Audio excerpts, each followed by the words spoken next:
కనిపెట్టుకొనుచున్నాను. నా ప్రాణము ఆయన కొరకు కనిపెట్టుకొని ఉన్నది. ఆయన మాట మీద నేను ఆశ పెట్టుకొని ఉన్నాను. దేని కొరకైనా మనము కనిపెట్టే ఆలోచన కలిగి ఉంటే, లేక కనిపెడుతున్నాము అని ఆలోచన చేస్తే,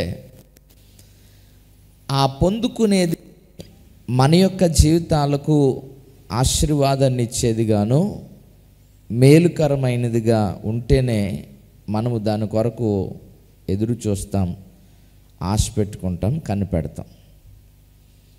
ఎవరైనా నాకు బలహీనత వస్తుందా, వస్తే బాగుండని ఎదురు చూసేవారు ఉంటారా? ఒకవేళ తెలియని తనంలో చిన్నపిల్లలు ఉన్నారనుకోండి, స్కూల్కి ఎగ్గొట్టడం కొరకు అనుకుంటారేమో, ఒకవేళ నాకు కూడా జ్వరం వచ్చేస్తే బాగుండు. అది కొంచెం జ్ఞానం వచ్చిన తర్వాత మాత్రం అటువంటి ఆలోచన ఎవరు కూడా చేయరు.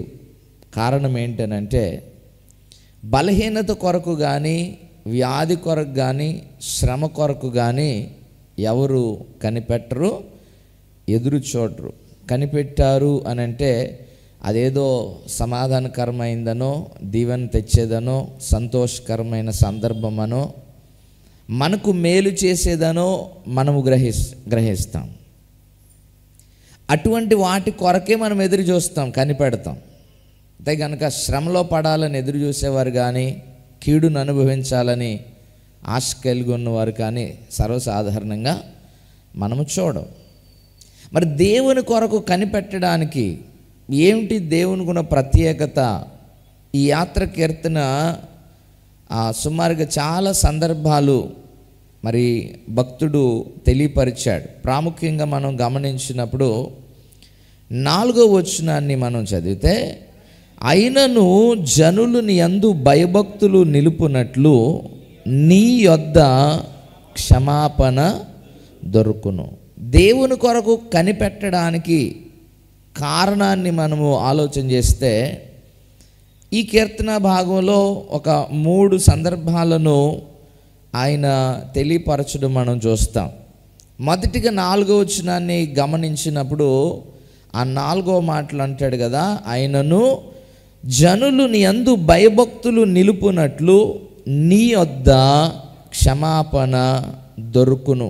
ఇది నాన్న క్షమాపణ అనేది కనుక ఆయన దగ్గర దొరకకపోతే మనమందరము కూడా నశించిపోయేవారమే. ఎటువంటి క్షమాపణ మనకు దొరుకుతుంది ఆలోచన చేసినప్పుడు పౌలు భక్తుడి పత్రికల్లో తెలియపరుస్తాడు కదా, ఏ భేదము లేదు, అందరూ పాపము చేసి దేవుడు అనుగ్రహించు మహిమను పొందలేకపోతున్నారు. దేవుని మహిమ పొందలేకుండా పోగొట్టుకున్నటువంటి ఆ మహిమ తిరిగి ఇవ్వడానికి ఆ వ్యక్తిపై కలిగి ఉన్నటువంటి పాప శిక్ష, అపరాధ భావం ఆయన క్షమించకపోతే మనము ఆ మహిమలో ఉండలేం. ఇది నా మహిమను మన కొరకు ఇవ్వడానికి ఆయన మనలను క్షమించి ముందుకు నడిపిస్తూ ఉన్నాడు. అందుకే కీర్తనకారుడు 86వ కీర్తన 5వ వచనాన్ని మనము చూడగలిగితే అక్కడ అంటాడు కదా, ప్రభువా నీవు దయాళుడవు, క్షమించుటకు సిద్ధమైన మనస్సు గలవాడు. ఆయన క్షమించుటకు సిద్ధమైన మనస్సు గలవాడు. జనులు నీ యందు నమ్మిక ఉంచునట్లు నీ వద్ద క్షమాపణ దొరుకుతుంది. క్షమాపణ ఆయన దగ్గర ఉంది. క్షమించ సిద్ధ మనస్సు కలిగిన వాడు.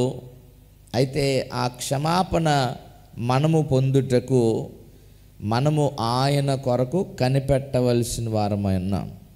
ఇది నా అనేక సందర్భాల కొరకు మనము కనిపెడతాం. చివరాఖరికి బుక్ చేసింది ఏదని ఈరోజు వస్తుంది అని అంటే ఎన్నిసార్లు చూస్తామో గేట్ ఇంకా వచ్చాడా, ఇంకా రాలేదు, ఇంకా వచ్చాడు. అటువంటి శబ్దం ఏది జరిగినా సరే మందేనేమో పార్సిల్ వచ్చేయాలి, చూసేయాలి. దేవుని బిడ్డలారా, దేవుని కొరకు ఎంతవరకు మనము ఎదురు చూడాలి, కనిపెట్టాలి. ఇది నా ప్రార్థనా సమయాల్లో కూడా దేవుని సన్నిధానంలో ఆయన మాట కొరకు ఆశించేవారు కనబడటం లేదండి. 42వ కీర్తన 1 వచనాలు చూసినప్పుడు అంటాడు, దుప్పి నీటి వాగుల కొరకు ఆశపడినట్లు దేవా నీ కొరకు నా ప్రాణం ఆశపడుతుంది, జీవము గల దేవుని దర్శించాలని నా ప్రాణము తృష్ణగొంటుంది అని అంటాడు. దుప్పి నీటి కొరకు ఎదురు చూడడానికి మనం అనుకుంటాం ఒకవేళ దాహం వేసిందేమో అని. కానీ అసలు సంగతి ఏంటి అని అంటే, దేవుని బిడ్డలారా, రాత్రికాల సమయమందు క్రూర మృగాలు, సాధు జంతువులు వేటాడేటువంటి మృగాలు రాత్రికాల సమయంలో వాటి యొక్క ప్రయాణాన్ని కొనసాగిస్తాయి. మీరు ఏదైనా పరిస్థితుల్లోకి వాళ్ళ అడవుల్లోకి వెళ్తే మీకు అర్థమవుద్ది. ఒక దినాన్ని మేము ఉండాల్సి వచ్చింది, మంచి అడవిలో ఉండాల్సి వచ్చింది. వారు ఏం చేశారంటే, అయ్యా ఇంకా 6 దాటుతుంది, బయటికి జంతువులు వచ్చేస్తాయి, మీరు సేఫ్టీ ప్లేస్కి వచ్చేసేయాలి. దేవుని బిడ్డలారా, ఆ సేఫ్టీ ప్లేస్కి వెళ్ళి అసలు ఎలా వస్తాయో అని అలా చూస్తూ ఉంటే సుమారు ఒక 7-7:30 ప్రాంతానికి మొదలుపెట్టేసి ఒక్కొక్కటి రావడం. ఈ వేటాడేటువంటి క్రూర మృగాలు వాసన ద్వారా వాటిని పసిగడతాయి రాత్రికాలమందు. ఈ దుప్పి ప్రతి సాయంత్రము, ప్రతి రాత్రి, ఖచ్చితంగా తన యొక్క శరీరాన్ని శుద్ధి చేసుకోవాలంటండి, లేకపోతే విట్టే పసిగట్టేస్తాయి అన్నమాట. అవి చాలా వరకు సంరక్షణ కలిగినటువంటి ప్రాంతాల్లో నివసించడానికి ప్రయత్నిస్తాయి.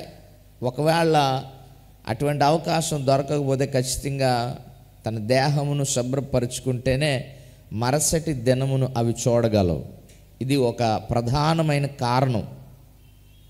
ఈ దినమున మనము కడగబడకపోతే మన యొక్క పాపపు వాసన సాతానికి దొరికినప్పుడు అది ప్రత్యేకంగా వెతుక్కోవలసిన పని కానీ, వేటాడడానికి కష్టపడాల్సిన పని కానీ పెద్దగా ఉండదు. మనం ఎక్కడున్నాం ఇట్టే తెలిసిపోద్ది. దేవుని బిడ్డలారా, మనకొక ఐడెంటిటీ, పరిశుద్ధత, ప్రత్యేకత, రక్షణ, పాప క్షమాపణ అనేటువంటివి ఒక గుర్తుగా ప్రభువు మనకి అనుగ్రహించినప్పుడు వాటి ద్వారా మనము నడిపించబడకపోతే మనము ఇట్టే సాతానికి దొరికిపోయే ప్రమాదం ఉంది. కనుక ఆయన యొద్ద ఉన్నటువంటి ఆ క్షమాపణ పొందడానికి మనము ప్రయాసపడాలి. దాని కొరకు ప్రయాసపడాలి? దేవుని బిడ్డలారి, దినాన్ని ఏదైనా మనం పొందుకోవాలి, సంపాదించాలి అని అంటే మన యొక్క శ్రమను వెచ్చించాలి, సమయాన్ని వెచ్చించాలి. ఎంతో శ్రమ పడితే కానీ ఒక ఫలము రావటం లేదు. 8 hours డ్యూటీ ఉంది. రీసెంట్గా ఓ సహోదరితో మాట్లాడుతుంటే, అయ్యగారు జీతం పెంచారని ఎంత సంతోషపడిపోయానో, కాకపోతే మా డ్యూటీ 12 గంటలు చేశారన్నారు. పెంచింది దేనికనంటే దానికి తగ్గటువంటి పనిని కూడా. ఈ దినాన క్షమాపణ పొందడానికి దేవుడు మనల్ని ఏ బరువులు ఎత్తమంటున్నాడో, ఎంత సమయాన్ని వెచ్చించమంటున్నాడో, ఎంత శ్రమ పడమంటున్నాడో ఆలోచన చేస్తే దేవుని బిడ్డలారా, క్షమాపణ కూడా అతి సులువుగా దేవుడు మనకు అనుగ్రహించాడు. అందుకే కీర్తనకారుడు తన యొక్క జీవిత యాత్రలో చేయుచున్న ఆ ప్రయత్నం ఏంటి అని అంటే, అయ్యా నేను నీ కొరకు కనిపెట్టుకుంటున్నాను, నీ మాట కొరకు ఆశ పెట్టుకుంటున్నాను, నన్ను దృష్టించి నన్ను జ్ఞాపకం చేసుకోనండి. ఎందుకనంటే నీ వద్ద ఎవరు ఇవ్వలేనటువంటి క్షమాపణ నీ దగ్గర ఉన్నది. 103వ కీర్తన 3-4 వచనాల్లో కూడా కీర్తనగాడు అటువంటి సందర్భాన్ని జ్ఞాపకం చేస్తాడు. ఆయన నీ దోషములన్నిటినీ క్షమించువాడు, నీ సంకటములన్నిటినీ కుదుర్చువాడు. నీకు కలిగినటువంటి సంకటాలు ఉంటాయి, నిన్ను బాధించేటువంటి ఆటంకాలు ఉంటాయి, ఇరుకుల్లో పడేసేటువంటి ఆటంకాలు ఉంటాయి. వాటన్నిటినీ ఆయన క్షమించుట ద్వారా కుదుట పరుస్తున్నాడు. దేవుని బిడ్డలారా, ఈ దినాన్న మనముగా దాన్ని మనము పే చేయట్లేదు, లేక మనం ఆ విలువను చెల్లించడం లేదు. ఆయన ఇచ్చినటువంటి క్షమాపణ ద్వారా ఆయన మన కొరకు క్రయధనముగా చెల్లించబడ్డాడు కనుక మనకు క్షమాపణ దొరుకుతుంది.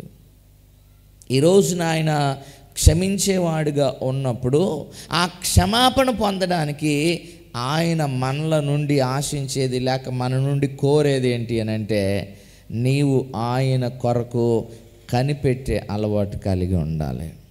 ఈ యాత్ర జీవితంలో నేర్పిస్తున్నాడు కీర్తనాకారుడు. అయ్యా, నేను నీ కొరకు కనిపెడుతున్నాను. కారణం ఏంటనంటే, నీ యొద్ద నాకు క్షమాపణ ఉంది. అది ఎటువంటి క్షమాపణ అనంటే, నా దోషములు అన్నిటినీ క్షమించేటువంటి మనసు, క్షమించుటకు సిద్ధ మనసు. ఎన్ని క్షమించాడు? ఈ రోజున క్షమాపణ ఇస్తున్నారు, ఒప్పుకుంటున్నారు, క్షమించానులే అంటున్నారు. కానీ ఏదో ఒక సందర్భంలో ఆ పాత ఆలోచనలను జ్ఞాపకం చేసి దూషించేవారుగా, బాధించేవారుగా అండి. ఖచ్చితంగా స్వభావం ఏం చేస్తుంది అని అంటే, ఎంత క్షమించాలన్నా వాళ్ళు చేసినటువంటి వాటిని బట్టి క్షమించలేకపోతున్నానండి అంటాము. వారి యొక్క నడవడిక అది జ్ఞాపకం వచ్చినప్పుడు చాలా బాధ అవుతుందండి అని అంటాము. కానీ దేవతి దేవుడు అంటున్నాడు, నీవు నీ పూర్వపు పాపములన్నిటిని జ్ఞాపకంలోనికి తీసుకోను అంటున్నాడు. ఎందుకనంటే ఆయన క్షమించాడా? దేవుని బిడ్డలారా, అంత ఉన్నతమైన క్షమాపణ ఆయన మన పట్ల ఆయన సిద్ధపరిచాడు. అందుకు కీర్తనాకారుడు ఏమంటాడంటే, అయ్యా, నీ యొద్ద క్షమాపణ ఉంది.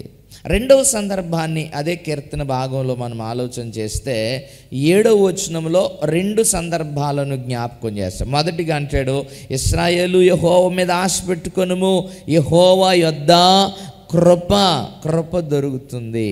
ఈ రోజున కృపకు ఎన్ని దీవెనలు ఉన్నాయి చూడండి. కృప లేకపోతే మనము జీవించగలమా? కృప లేకపోతే మనము ఏదైనా పొందుకోగలమా? ఆలోచన చేద్దాం దేవుని బిడ్డలారా. దేవుని యొద్ద ఉన్న కృప ఏం చేస్తుంది? కీర్తన భాగంలో 90వ కీర్తనలో 14వ వచనాన్ని మనం చదివినప్పుడు కీర్తనకారుడు జ్ఞాపకం చేస్తాడు. ఉదయమున నీ కృపతో మమ్మను తృప్తిపరచుము, అప్పుడు మేము మా దినములన్నీ ఉత్సహించి. ఆయన కృప మనపై ఉంచినప్పుడు ఆ కృప ఏం చేస్తుంది అని అంటే, ఉత్సహించి సంతోషించే స్థితిని మనకు కలగజేస్తుంది. అంటే కృప లేకపోతే ఉత్సాహము లేదు, సంతోషము లేదు. ప్రియులారా, దేవుడు మనకు అనుగ్రహించేటువంటి ఆ కృప ఎంత అమూల్యమైనది, ఎంత ఉన్నతమైనది. మరొక చోట అంటాడు, నీ కృప ఎంత ఉన్నతమైందని అంటే, భూమి కంటే ఆకాశము ఎంత ఉన్నతంగా ఉందో నీ కృప మాపై అంత ఉన్నతంగా ఉన్నది. ఆయన కృపను కనపరచువాడు. ఇది నాన్న ఎంతమంది దేవుని కొరకు కనిపెట్టేవారుగా ఉన్నారు? వాక్యము మనకి నేర్పించడానికి ఇష్టపడుతుంది. ఏమనగా, నీ జీవితంలో ప్రభువు చేతులకు అప్పగించబడి నడిపించబడే అనుభవాన్ని నీవు కలిగి ఉన్నప్పుడు ఆ జీవితము ఎటువంటి ఆశీర్వాదాల్లో నీ కొరకు సిద్ధపరిచింది అని అంటే, వాక్యము స్పష్టంగా తెలియజేస్తుంది. ఆయన యొద్ద క్షమాపణ, ఆయన యొద్ద కృప. ఈ కృప ఎటువంటి కృప? మనము చదువుకున్నటువంటి వచనంలో, మేము మా దినములన్నీ ఉత్సహించి సంతోషిస్తాము. ఎందుకనంటే నీ కృపతో మమ్మును తృప్తిపరుస్తున్నావు. దేవుని కృపతో మనము తృప్తిపరచబడుతున్నాం. మంచి సాటిస్ఫాక్షన్ కలిగిన లైఫ్ని దేవుడు మనకు అనుగ్రహించాడు. ఇదేనా మన ఈ కృప పొందనటువంటి వారికి తృప్తి లేదండి. అందుకే పరుగులెడుతున్నారు, అందుకే పోరాటాలు, అందుకే నెమ్మది లేని స్థితి.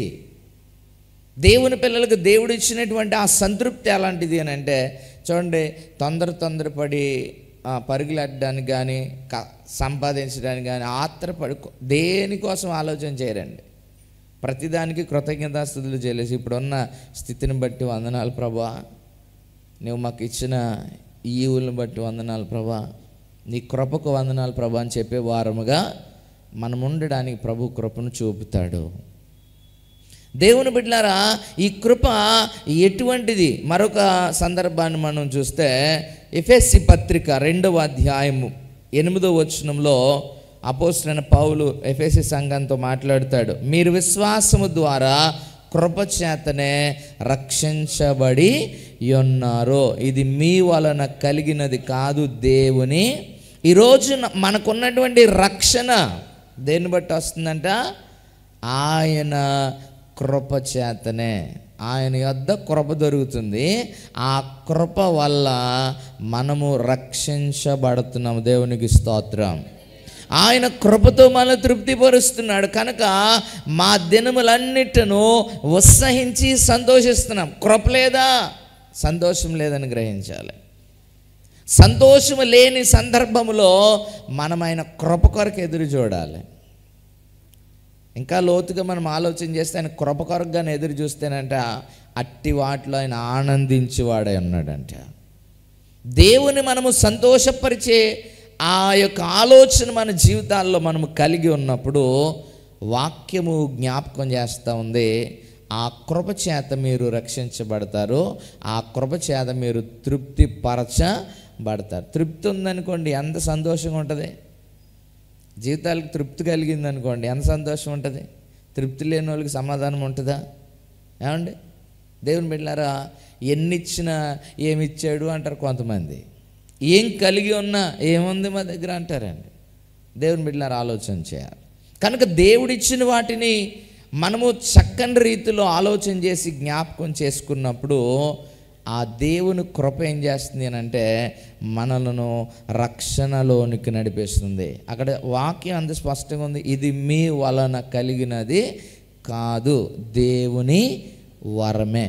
దేవుడు ఒక వరముగా తన కృపనిచ్చాడు. ఆ కృప ఎంత ఉన్నతమైంది, ఆ కృప ఎంత ఎత్తైనది, ఎటువంటి ఆశీర్వాదాలు తీసుకొచ్చేది. ఈరోజు కృపకు పాత్రులముగా ఉన్నామా లేదా మనం ఆలోచన చేయాలి. దేవుని యొద్ద కృప ఉంది, ఆయన కృప ఇవ్వగలవాడు. కృప ఇవ్వడానికి కొరకే మన కొరకు సిద్ధపరిచాడు. దేవుని బిడ్డలారా, ఇది ఆయన కృప అర్థం కాక దేవుని మీద నెపాలు వేసేవాళ్ళు అన్నారు. చాలామంది ఏమంటున్నారు, ఇప్పుడు మీ దేవుడు వినకపోతే నరకం వేసేస్తాడంట కదా, ఏమండి?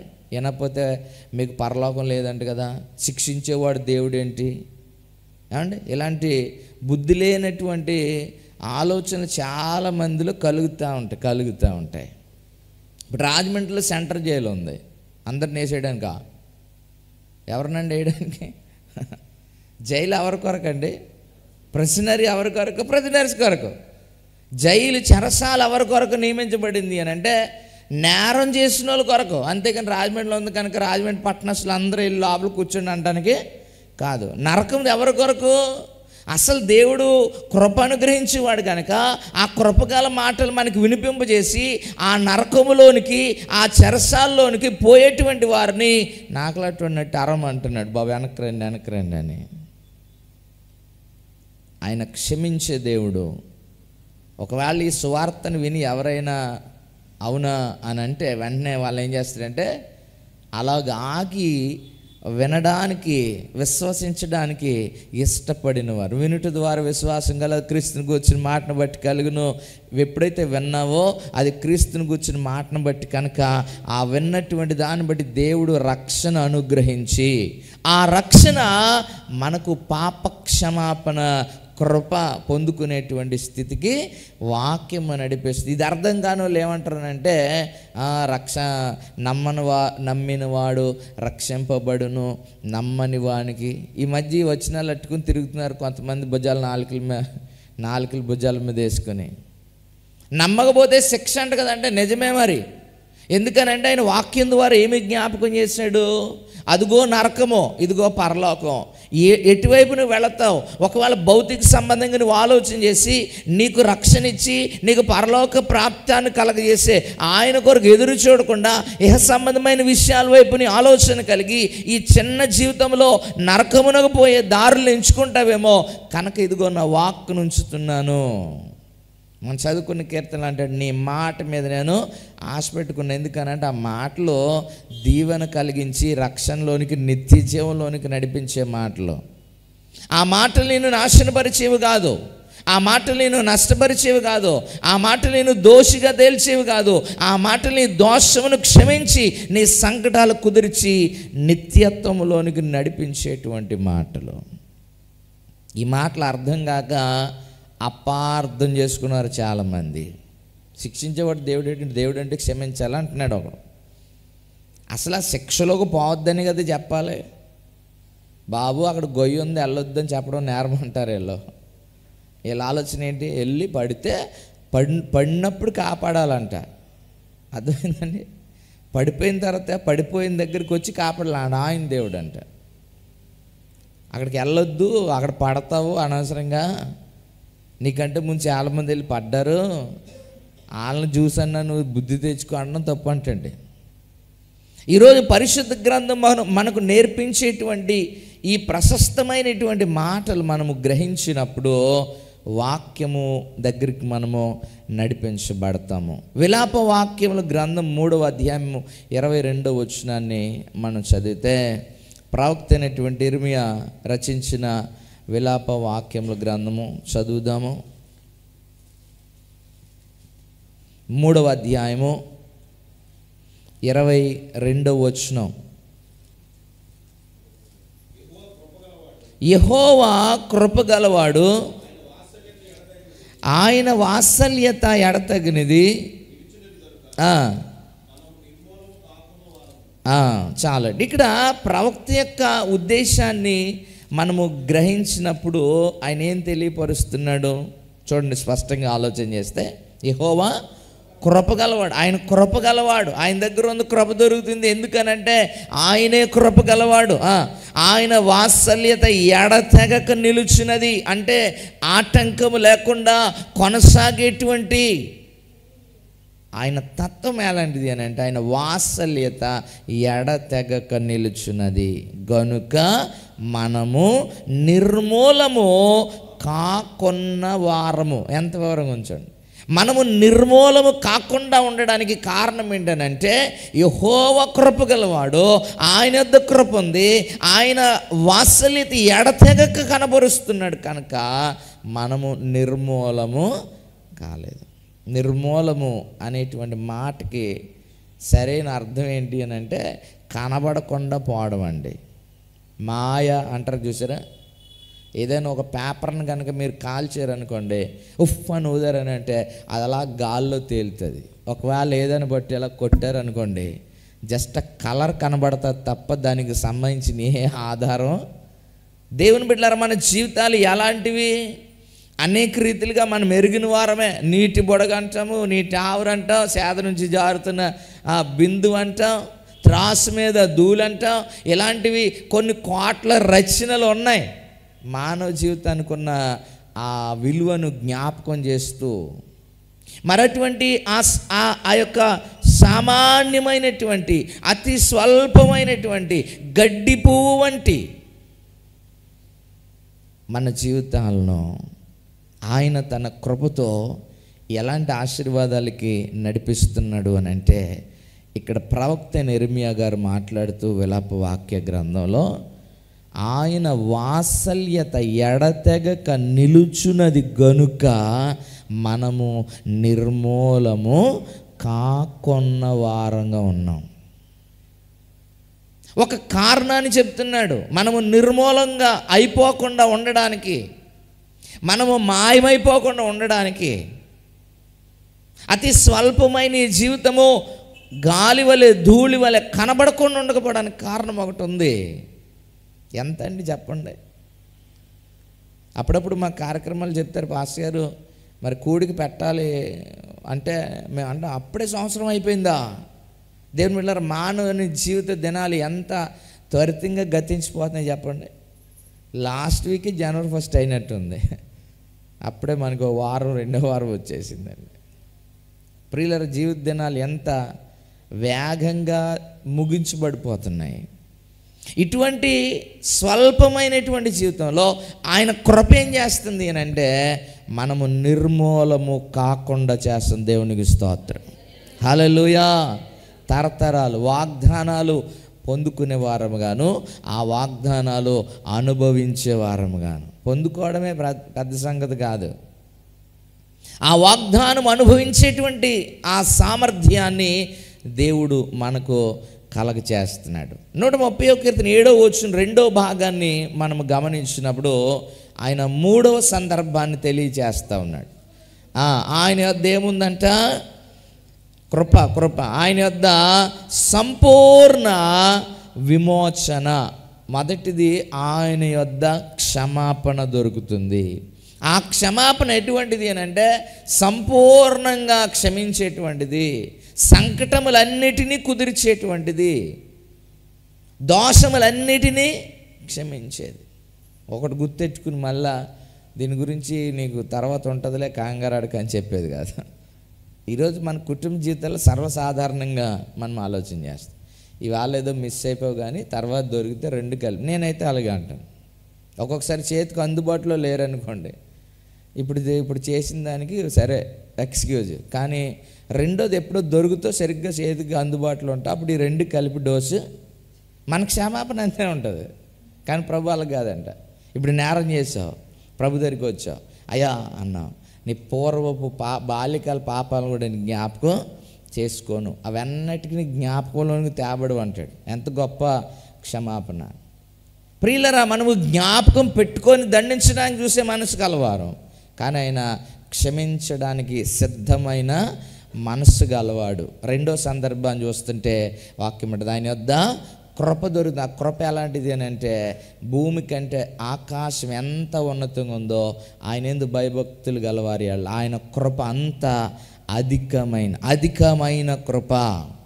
ఈ అధికమైన కృప మన యొక్క జీవితాలకు ఎటువంటి మేలులు కలగజేస్తుందనంటే ఆ కృప చేతనే రక్షించబడ్డారు అంటాడు ఎఫెసీ గ్రంథకర్త.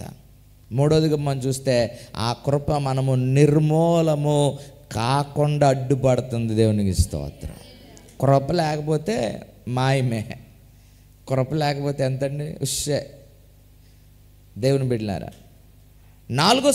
మూడో సందర్భాన్ని మనము ఆలోచన చేస్తే అక్కడ ఏం రాయబడుతుంది? ఆయన యొద్ద సంపూర్ణ విమోచన అనే మాటకి మనకు అర్థమయ్యే పదాన్ని కనుక ఆలోచన చేస్తే విడుదల అనే అర్థాన్ని ఇస్తాను. విడుదల. దేని నుండి మనం విడుదల పొందుకుంటున్నాము? దేవుని బిడ్డలారా, ఈ దినాన మనకు ఆయన ఇచ్చేటువంటి విడుదల ఏ స్థాయిలో మనకు కనపరుస్తున్నాడు అని అంటే మనము ఎదుర్కొనే ప్రతి సమస్యల్లో కూడా, బంధకాల్లో కూడా విడుదల కొరకైనటువంటి ప్రయాసలో మనము పోరాడుతుండగా ఆయన తన విడుదలను ప్రకటిస్తున్నాడు. ప్రియులారా, ఆలోచన చేయాలి. ఆయన యొద్ద విడుదల ఉంది. ఆ విడుదల మనము పొందుకోవడానికి, ఆ చెరబ్రతుకు నుండి విడిపించబడ్డానికి ఆయన తప్ప మనం విడిపించు నాథుడు ఎవరు లేరు. మనము గ్రహించాలి. అయ్యా, నీవు తప్ప నన్ను విడిపించువారు ఎవరు లేరు. నా బంధకాలు అటువంటివి, ఎటువంటివైనా సరే అవి ఎన్నో ప్రయత్నములు చేసి ఒకవేళ అలసిపోయి ఉన్నా, ఇంకా అవ్వదని నిర్ధారించుకున్నా, కష్టమండి అని ఒక నిర్ధారణకి మనము వచ్చేసిన వాక్యం ఏమంటుంది అంటే ఆయన యొద్ద విమోచన. ఎలాంటి విమోచన అంటే సంపూర్ణ విమోచన.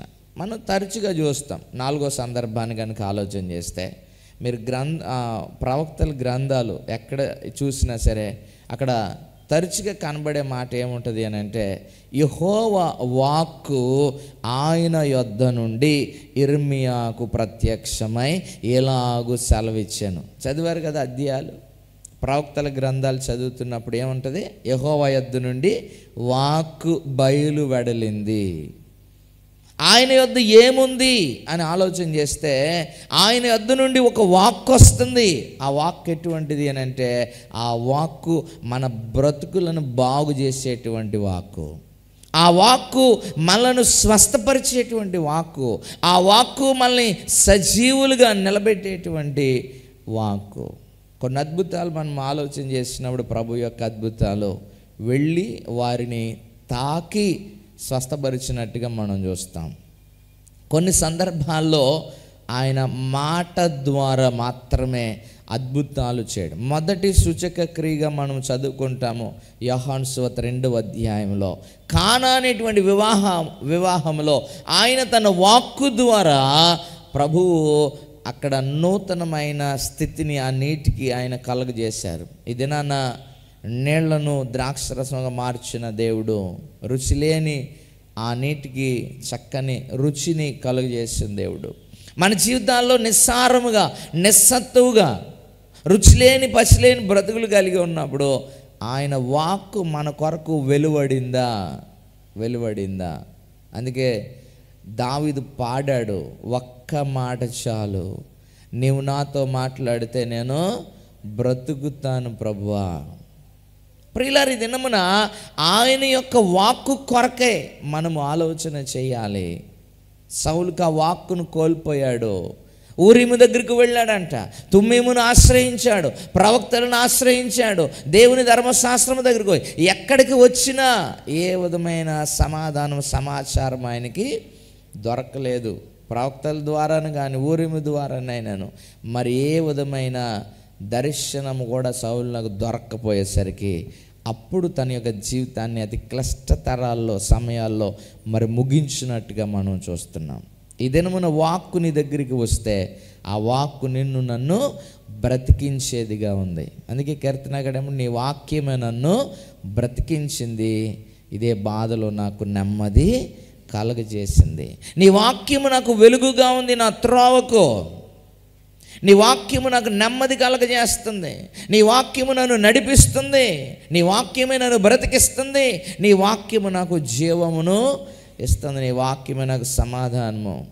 ప్రియులారా, వాక్కు ద్వారా మనం అనేకమైన ఈవులను పొందేటువంటి కృప దేవుడు మనకు అనుగ్రహిస్తున్నాడు. ఈరోజు ఆయన యొద్దనున్నటువంటి క్షమాపణ కొరకు మనము ఏమి ఆలోచన చేస్తున్నాము? క్షమించబడాలని ఉద్దేశాన్ని ఆలోచన కలిగిన వారు ఆయన ముందుకు రావడానికి ప్రయత్నించాలి. ప్రియులారా, బాల్య దినాల్లో మనము ఒక స్టోరీ, పిల్లల కొరకు ఒక స్టోరీ చెప్పుకునేటువంటి వాళ్ళం. ఇద్దరు అన్నతమ్ములు ఇద్దరు ఉంటారు. వారి గ్రాండ్ ఫాదర్ ఆయన చెప్తాడు, అరే మన బాతులను జాగ్రత్తగా చూసుకొని బయటికి వెళ్ళి వస్తానని. ఆటలు ఆడుతుంటే ఒకడు బాల్ ఇచ్చి కొడితే ఒకడు చచ్చిపోద్ది. చచ్చిపోగానే ఇంకా మొదలెడతాడు రెండోవాడు, తాతతో చెప్తాను అనగానే, ఒరి బాబు నీకు నమస్కారం, నువ్వేం చెప్తావు చెప్పరా బాబు అని అంటే ఆడి పనులన్నీ వీడి మీద వేసేస్తుంటాడు. స్కూల్ బ్యాగ్ మోయి అంటాడు, అండి బూట్లు తుడు అంటాడు, పుస్తకాలు తీసిరా అంటాడు, హోంవర్క్ చేయంటాడు. ఇదొక యాతన అయిపోద్దండి. దేవుని బిడ్డలారా, నేరుగా వెళ్ళి క్షమాపణ అడగలేడు. అలాగని చెప్పి ఒప్పుకొని ఇబ్బంది పడలేడు. కనుక సోదరుడు ఏం చెప్పినా అలా బాధపడతా.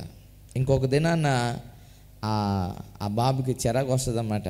పోతే పోయింది, వీడికి బాధలు పడే కంటే అక్కడికి వెళ్ళి 2 తన్నులు తినేద్దామని చెప్పి తాతయ్య ఒంటరిగా ఉన్నప్పుడు వెళ్ళి, తాతయ్య నీకు విషయం చెప్పాలి. ఏంట్రా నాయన అంటే, నువ్వు ఎలాగ మొన్న ఊరెళ్ళి బయటికి వెళ్ళినప్పుడు మాకు అప్పగించే రోజు నా బాల్ తగిలి చచ్చిపోయింది అని అంటే, తాతయ్య నవ్వుతుంటే నాకు తెలుసు అంటాడు. ఎలా తెలుసు తాతయ్య అని అంటే, ఎన్ని ఉన్నాయో మన ఇంట్లో ఎన్ని బర్డ్స్ ఉన్నాయో నాకు తెలీదా, మీ నోటి నుంచి రావాలి వినాలని ఎదురు చూస్తున్నాను అంటే, ఈ సంగతి తెలియక ఎంత బాధపడిపోయాను, మా వాడు నన్ను ఇష్టానుసారంగా వాడేసుకున్నాడని చెప్పాడంట. ప్రియులరా, అయిపోయింది. సాయంకాలం మళ్ళీ వచ్చాడే, తొందరగా లెగ్గి నా హోంవర్క్ చేయంటే నేను చేయను అన్నాడంట. చేయను అనగానే, ఒళ్ళు బలిసిందా తాత చెప్పనంటే చెప్పుగా వెళ్ళి తాతయ్యతో చెప్పాలని ఆలోచన చేసినప్పుడు అప్పుడు తాతయ్య వచ్చి పెద్దోడిని గద్దించాడంట. తమ్ముడు నేరం చేసినప్పుడు నువ్వు క్షమించగలిగే మనసు ఉండాల్సింది పోయి తిరిగి యాతన.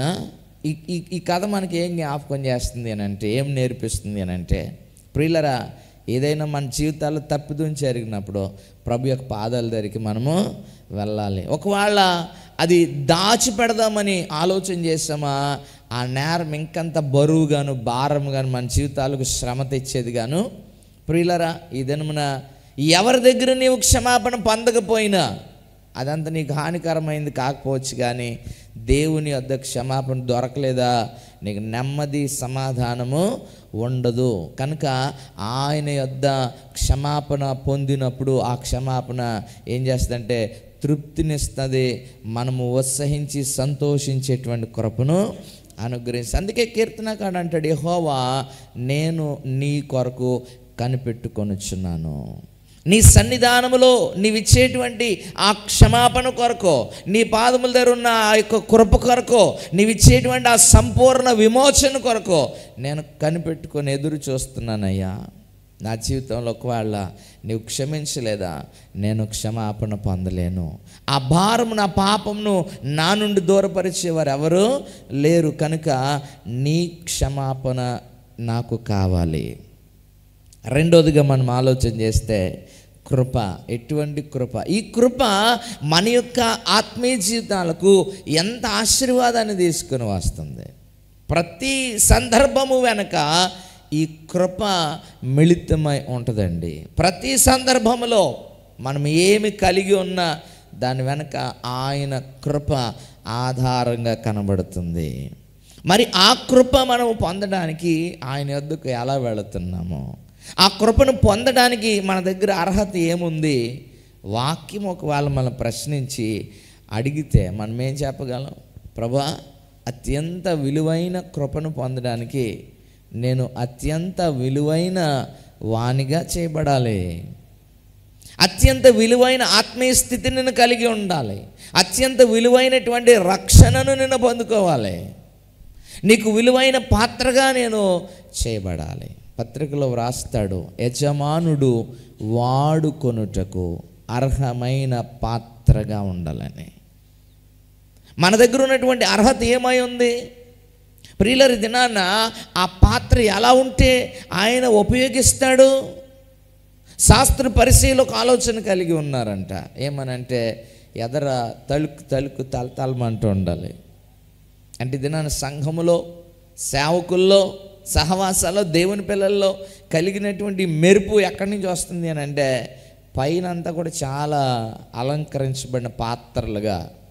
ప్రియులరా, కానీ ప్రభు ఉండేది పైన కాదు, మన వస్త్రాలకు తీసేసేలా కాదంట. ఆయన హృదయాంతరంగంలో ఆయన నివసించడానికి, మన హృదయం అనే ఆలయములో ఆయన నివసించడానికి ఇష్టపడుతున్నాడు. మరి ఆ లోపల సంగతి ఏముంది అని అంటే వీళ్ళంతా లిస్ట్ పెట్టారు, శాస్త్రులు పరిచయాలు. ఏ లిస్ట్ అది? పారంపర్యాచారం ప్రకారము, ధర్మశాస్త్ర ప్రకారము, మేము కలిగి ఉన్నటువంటి ఆలోచన ప్రకారము ఏదైతే మేము నిర్ణయించుకున్నామో అట్టి రీతిగా నడుచుకుంటున్నాం. అందుకే యేసుప్రభు అటు వెళ్తే ఒక ప్రశ్న, ఇటు వెళ్తే ఒక ప్రశ్న వేసి ఆయన్ని చాలా తెకమక పెట్టడానికి ప్రయత్నించేటువంటి వారు. ఒకరోజు హడావిడికి వచ్చేసారు. హడావిడికి వచ్చి అంటారు, బోధకుడా, నీ శిష్యులు భోజనము చేయించున్నప్పుడు చేతులు కడుక్కోలేదే? దేవుని బిడ్డలారా, అక్కడ వాక్యంలో పుట్టినట్లో వ్రాయబడుతుంది, పాత్రలు కూడా బాప్తీసాలు ఇచ్చేవారంట వాళ్ళు. అంటే శుద్ధి చేసేటువంటి వారు అని అర్థం ఇచ్చేటువంటి పని చేసేటువంటి వారు భోజనం చేసేటప్పుడు స్నానం చేసేవారంట. అందులో ఒక తెగ ఇప్పుడు మన దేశంలో కూడా ఉంది. ఏమండి, మడి తడి అంటే తిరుగుతారు వాళ్ళు. కారణం ఏంటి అని అంటే అదే ఆలోచన. ఈ శాస్త్రుల పరిశీలి కలిగిన ఆలోచన ఏంటి అని అంటే హృదయం ఎలాగన్నా ఉండండి, పైకి మాత్రం ఏం కావాలి? చక్కని రీతిలో కడగబడాలి. ప్రభు వచ్చి అన్నాడు, మీరు పాత్రను వెలుపట శుద్ధి చేదురు కానీ లోపల అజితేంద్రియాలతో నిండి ఉంది, దోపుతో ఉంది. అదేంటి మమ్మల్ని అలాగనేసి కోపగించుకుని పళ్ళు కొరుకుతున్నారు? అవునయ్యా, మీరు శుద్ధి చేసిందేంటి? చేతులు కడుక్కోమంటున్నారు. చేతులు కడిగితే హృదయం శుద్ధి అయిపోతుందా? ఆ పాపని చూసి ఏమన్నా ఆలోచన చేస్తున్నావు? వెంటనే యేసుప్రభు మీద డౌట్ పడ్డాడంట ఒక ఆయన. ఈయన నిజముగా దేవుని కుమారుడైతే ఆ పరిచర్య చేసిన వ్యక్తి అలాంటిది ఈయనకు తెలిసిపోను అనుకున్నాడంట. ఈయనకు తెలియందా? దేవుని బిడ్డలారా, వెంటనే సోదరుడా ఇలా రా పక్కన కూర్చొని చిన్న కథోడు చెప్పాడు ఆయనకి. ఏమనంటే ఒకనికి 100 నాణెములు అచ్చి ఉన్నాడు, అతడు క్షమించాడు. ఇంకోటికి 500 నాణెలు అచ్చి ఉన్నాడు. ఇద్దరిని క్షమించారు. ఇప్పుడు ఎవడు ఎక్కువ సంతోషపడతాడంటే ఆబ్వియస్లీ 500 ఉన్నవాడే అన్నాడు. సూపర్, సరిగ్గా చెప్పావు నువ్వు, ఈమె విషయమై కూడా నా తండ్రి అదే ఆలోచన చేస్తున్నాడు. అప్పుడు కానీ ఆ కళ్ళు ఆయనకి తెరవబడలేదు. ఈరోజు అనేకులు దేవుడు క్షమిస్తే మనుషులు క్షమించలేకపోతున్నారు. దేవుడు క్షమిస్తే సహవాసం సేవకులు క్షమించలేకపోతున్నారు. ఆయన దగ్గర సంపూర్ణ విమోచన ఉంది, ఆయన దగ్గర క్షమాపణ ఉంది, ఆయన దగ్గర కృప ఉంది, ఆయన దగ్గర చక్కని వాక్కు మన కొరకు సిద్ధపరచబడిన. ప్రియులారా, ఆలోచన చేస్తే ఆ వాక్కు ఎలాంటి దీవెనలు కలగజేస్తుంది. నేడు నేను నీకు ఆజ్ఞాపించున్న వాక్కును విని అనే సందర్భాలు మనము మరి పాత నిబంధన గ్రంథంలో చాలా చోట్ల మనం చూడగలం.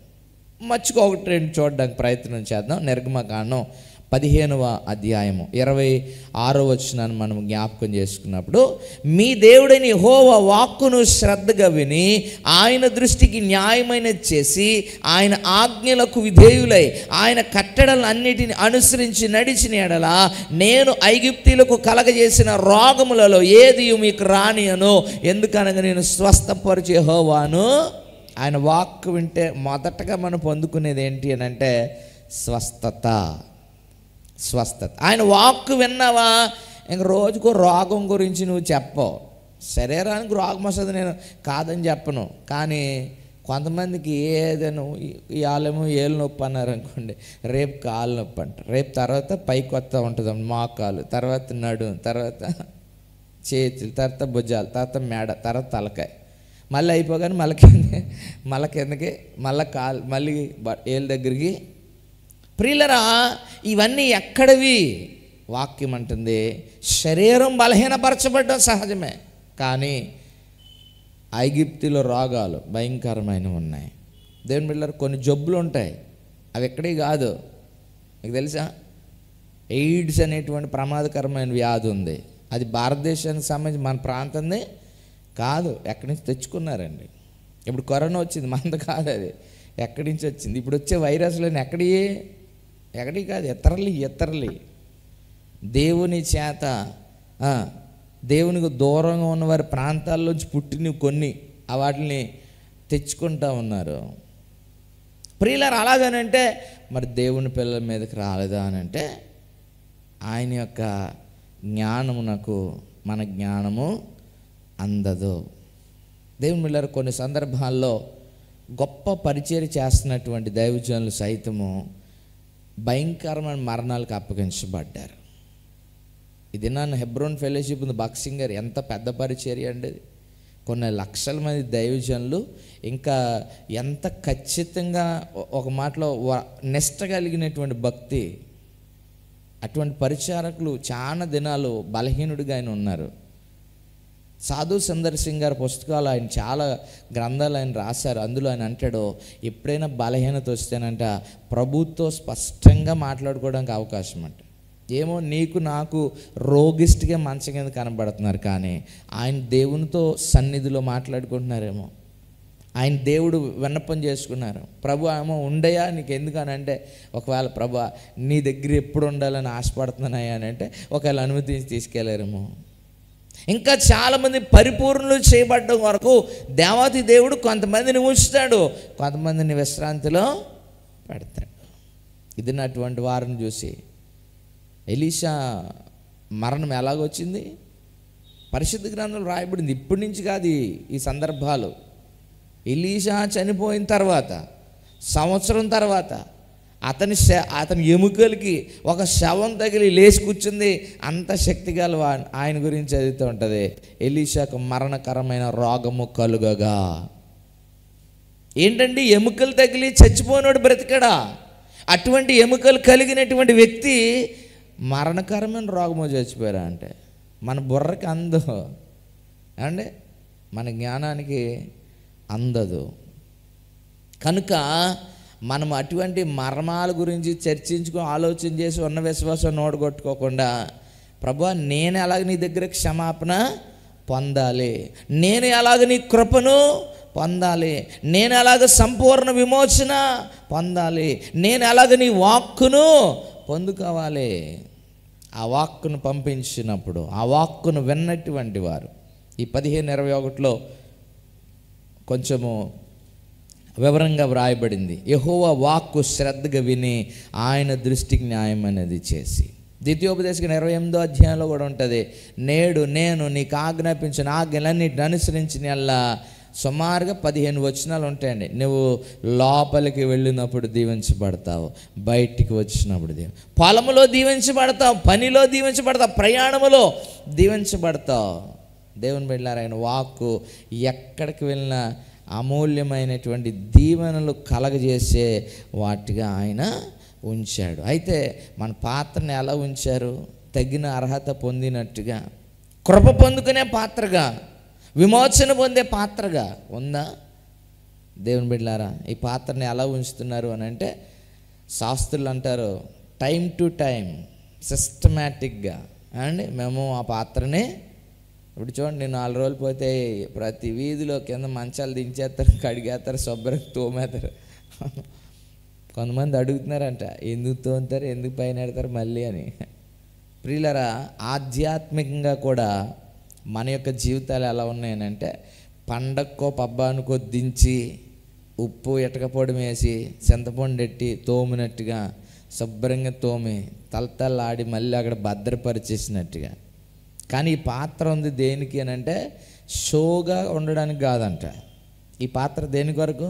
ఉపయోగకరమైన, యజమానుడు ఉపయోగించే పాత్రగా. నిజానికి ఒక పాత్ర ఉపయోగించాలి అని అంటే ఏమేమి లక్షణాలు కలిగి ఉండాలి? మీకు తెలిసిన మాటల్లో ఒక 2-3 చెప్పండి. మీరు ఉపయోగించాలి, మీరు దేవుడు తర్వాత ఆలోచిద్దాం. మన ఇంట్లో మనం ఏదైనా పాత్ర ఉపయోగించాలంటే మొట్టమొదటి దానికి ఏ అర్హత ఉండాలి ఏమండి? రాత్రి మజ్జిగ కలిపి పొద్దున్న నీళ్ళు తాగెత్తరా? ఏముండాలి? మొదట క్లీన్గా ఉండాలి, శుభ్రంగా ఉండాలి కదా. శుభ్రత అది శరీరానికి ఉండాలి, ఆత్మకు. నేను ఎంత ప్రార్థన పడినో నీకు తెల్లదని సాయం చేయకుండా కూర్చున్నావు అనుకోండి అండి. దేవుని ప్రజలు ఆయన ఒక విధానాన్ని నేర్పించారు. ఆ పాత్ర ఎలా ఉండాలి అని అంటే శుభ్రమైందిగా ఉండాలి. శుభ్రత అని అంటే మళ్ళీ పైన శుభ్రం, లోపల అశుభ్రం కాదంట. Both side are clean. లోపల శుభ్రంగా ఉండాలి, బయట. ప్రియులర్, ఇదేనా పాత్రలు ఎలా చేస్తున్నాం మీరు గమనించండి. అనేక రకాలైనటువంటి పరిస్థితులు మనము చూస్తూ ఉంటాము. దేవుని యొక్క సన్నిధానంలో ఆయన మనలను వినియోగించాలి, ఉపయోగించాలి అని అంటే ఎటువంటి పాత్రగా ఉన్నావో ఆ పాత్ర యొక్క స్థితి ఎలాగుంది ప్రత్యేకంగా మనం ఆలోచన చేయాలి.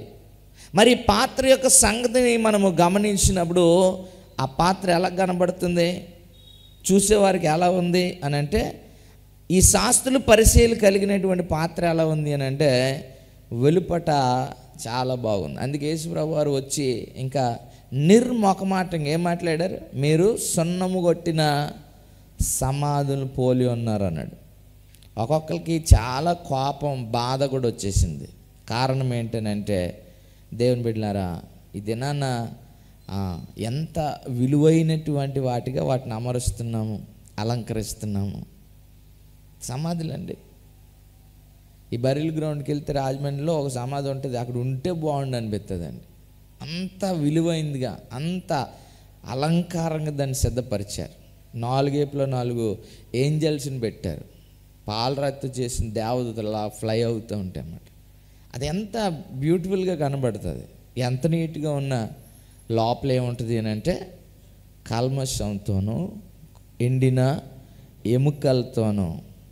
ప్రియులరా, మరి ఆ సమాధితో పోలుస్తున్నాడు ఈ బయట శుద్ధి చేసి లోపల శుద్ధి చేయనటువంటి వారిని.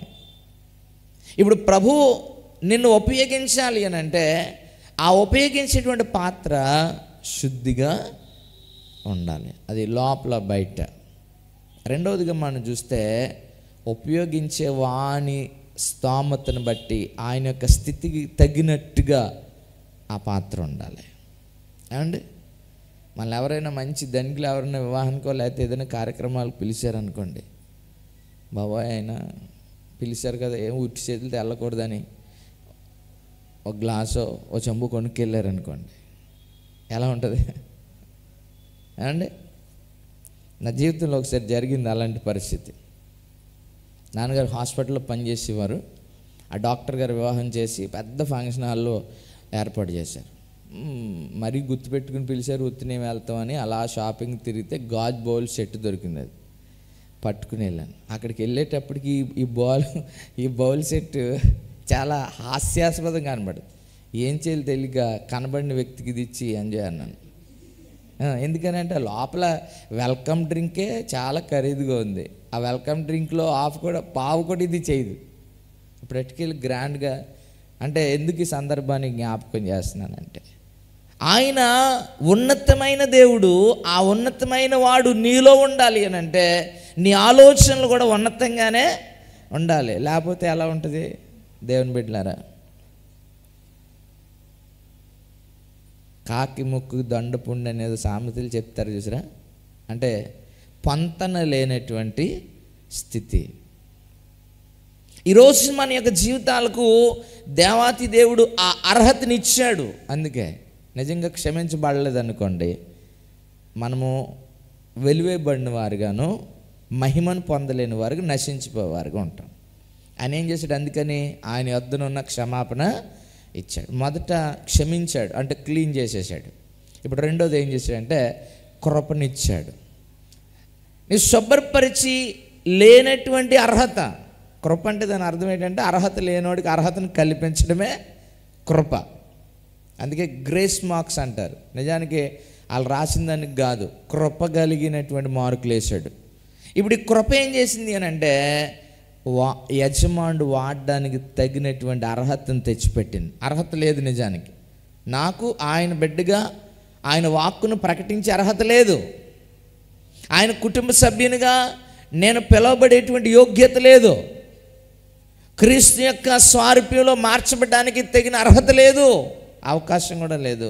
అయితే నేను చేశాడంటే ఈ పాపపు జీవితాన్ని క్షమించి కృప ద్వారా అర్హత కలగజేసి ఇప్పుడు మనల్ని ఆయన ఉపయోగించే పాత్రగా దాన్ని యోగ్యతనిచ్చాడు. దేవుని బిడ్డలారా, అంటే మన మీద కోటింగ్ వేసాడు, పోత పూసాడు చక్కగా, మనం ఉపయోగకరమైన పాత్ర కనబడేలాగా. ఏమండి ఇప్పుడు వచ్చేసి చూడండి, హోటల్స్కి వెళ్ళారనుకోండి, గోల్డెన్ వెసల్స్ కనబడుతున్నాయి. చూడడానికి ఎలా ఉంటుంది అది? ఏమండి ఇదో పోల్చలేనంత రీతిగా ఉంటుంది. కానీ లోపల ఏముంటుంది? సత్తే. కానీ దాన్ని ఆ అట్మాస్ఫియర్ అంతా మార్చేసినప్పుడు చూడడానికి చాలా అలంకారప్రాయం. అలాగని చెప్పి మనలను మట్టి గోడ మీద గచ్చిపోతే పోస్తానని చెప్పలేదు.